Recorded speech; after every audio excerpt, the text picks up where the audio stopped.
2, 3, your heart start beating. Your room stays quiet, but inside I'm screaming. Do I feel love? I don't have a clue. Will you love me? 'Cause I love you. Oh, oh, oh.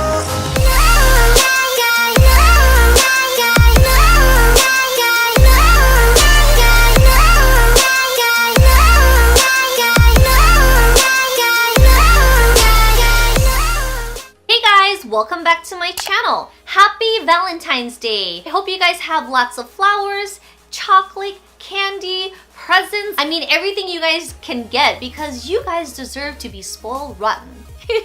For today's video, I thought this look would be perfect for Valentine's Day. This has a really soft, pinky, flirty, romantic type of look. I did a simple, easy cut crease with this look. It's very easy to follow. I hope you guys can learn from these steps, especially if you guys have hooded, monolid, or even if you guys have a similar eye shape like I do. If I can create this, you guys can too. It can be tricky, but it just takes some time and patience to really create this look. There's days I can create this look really nicely and all of a sudden I just get frustrated and it just goes left. As long as you guys can give yourself a little patience, use the proper brushes, you guys could create this look, and just have a little faith in you, girl, because I do with you guys. So if you guys are interested on this look I created for Valentine's Day, then please keep on watching. So for this year's Valentine's Day look, I still want to keep it really soft, flirty, anything in the corals to the reds to the magenta, just screams out really sweet. So I really want to achieve that look today. So just to speed up the process, I already carved my brows, primed them, and shaped them. So it's ready to go. As always, I'm going to use this color to softly diffuse my crease, getting it ready to build other colors onto the lid space. So next I'm going to use a matte color just because I don't want anything shimmery in my crease. I'm going to use my e.l.f. contouring brush. This is a very dense brush, so I can really focus on the inner crease here, creating that depth that I don't have. So this will actually help create the baseline at the crease, so it actually has more of a sunken look. That way you can see the colors and the transitions of each shade. So I'm using this brush to really pack the color in. I know it's really streaky and it's not blended only because I really want to focus the color in that area. And I will always go back with the blending brush to diffuse the look so it's a little bit seamless. I know it looks really funny right now, but of course, when we do the makeup, there's going to be a process to it, so there's going to be parts where it looks really funny and not really blended, but I promise at the end it's going to be nice and pretty. This is a great tip for people who have hooded or monolid eyes or just a similar shape as mine. You always want to build the color slowly instead of starting with a heavy hand, just because sometimes when you pack with a denser brush, it's harder to blend. So you always want to start slowly and carefully.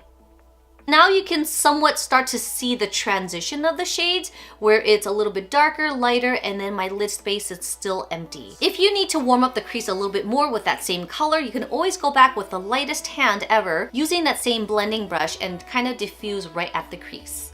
You don't have to worry about it being messy or covering the lid space just because we're still going to do a cut crease, so we're gonna fill this part with concealer anyways. So before I start building more in the crease, I want to create a nice cut crease on my lid space with concealer. So what I'm gonna do is start off with any lighter color concealer and I'm gonna apply it onto the lid space to create that crease.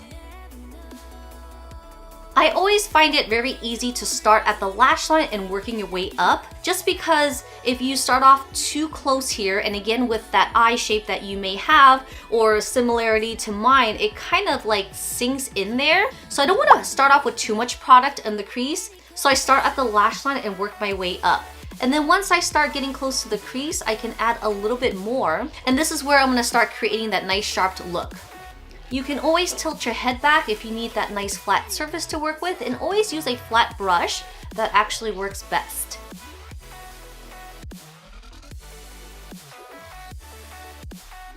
This eye can be tricky, so I do have to put a little bit more on my center of my crease to pair with this side. Now I'm going to go in with the color Venetian Red with the same dense brush. Once again, we're not buffing anything out. So now that I created my guideline of where I want my outer crease colors to be, I'm gonna go back in with the buffing brush and blend it out.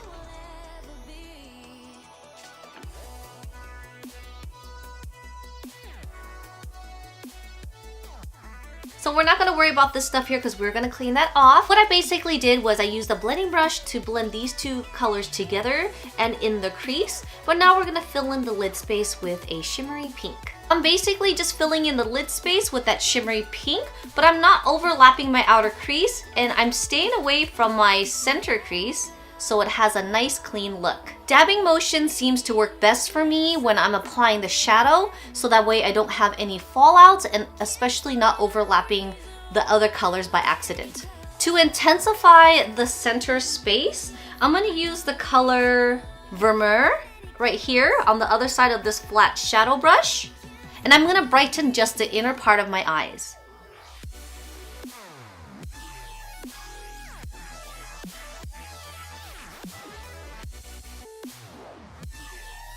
So it should look like this, where it has the lightest color, middle color of the pink, and the outer one, which should be a matte. Now this is the time you can actually darken the side if you want to. I'm going to darken it a slight bit because I feel like I got a little bit of that shimmery color there, which I'm trying to avoid. So I'm just going to dab it right on the outer parts. And I'm staying away from browns this time. I don't want to have any browns, as this look should just be more on the pink and magenta side for that romantic look.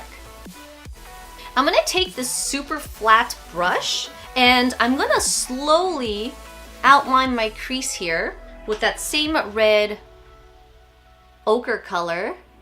This is where you have to keep your eyes super steady. And now you have a defined crease. You see that compared to this side? This creates a shadow right at the crease. And this is very important why I say the crease should be very clean, just because when you apply a matte shade over a shimmer, sometimes it still peeks through.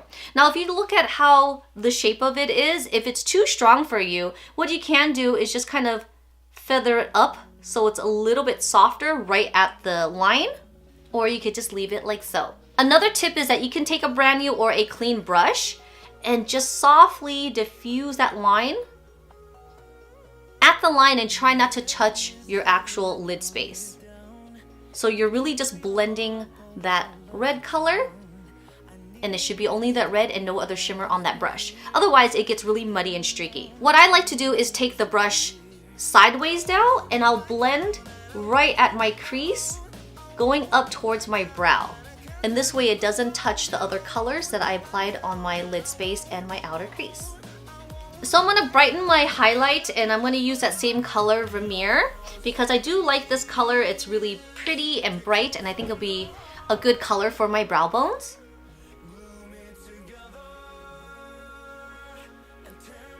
This color is so strong. This is a pretty strong brow bone highlight, huh? Alright, so let's blend that sucker out.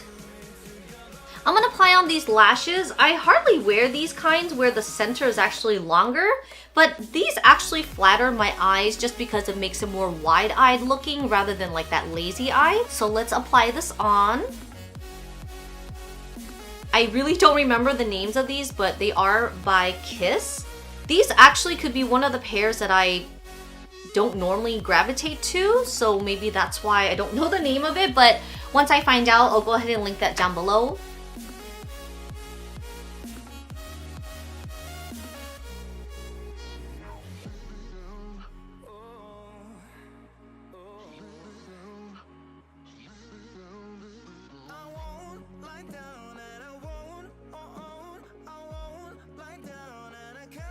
So these lashes it's okay. Well, I guess it's not okay. No, what's not okay is that I'm still using this, but I promise there's actually so much product in here still. But I know it's a new year, I should start using my new stuff, and my dog is going crazy.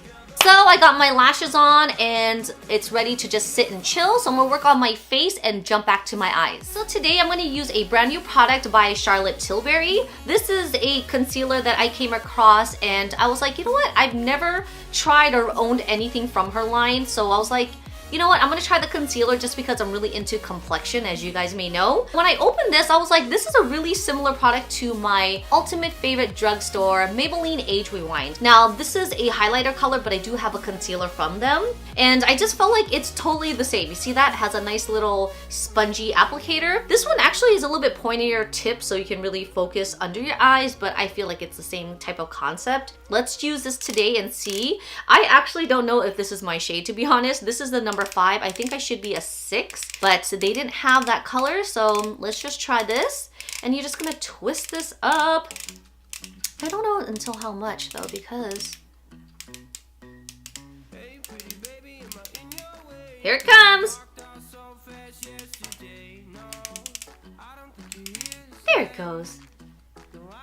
Let's go ahead and swatch this color and see. I don't know, but this is my color, but the texture of this is really nice.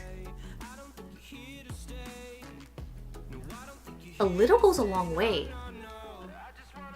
So that is the color there. We're just gonna have to find out if this works on my face. But before we move on to the concealer, I'm gonna use another brand new product. I actually used this and I did a demo and review on this new Cover FX primer. So if you guys are interested, I'll put that in the link down below in the description box. This one here is the gripping primer and it also has the firming benefits to this, which I kind of like because it kind of ties in with their old formulation, which is the anti-aging. So this is a great primer to use for longevity. Being weird and lifting up my ring finger because I still have concealer there. I'm just going to pat this in my T-zone and then feather everything else out. Actually, I can't because it's so sticky. I'm just gonna blend the rest out on the outer parts of my face. Now let's see if this concealer works.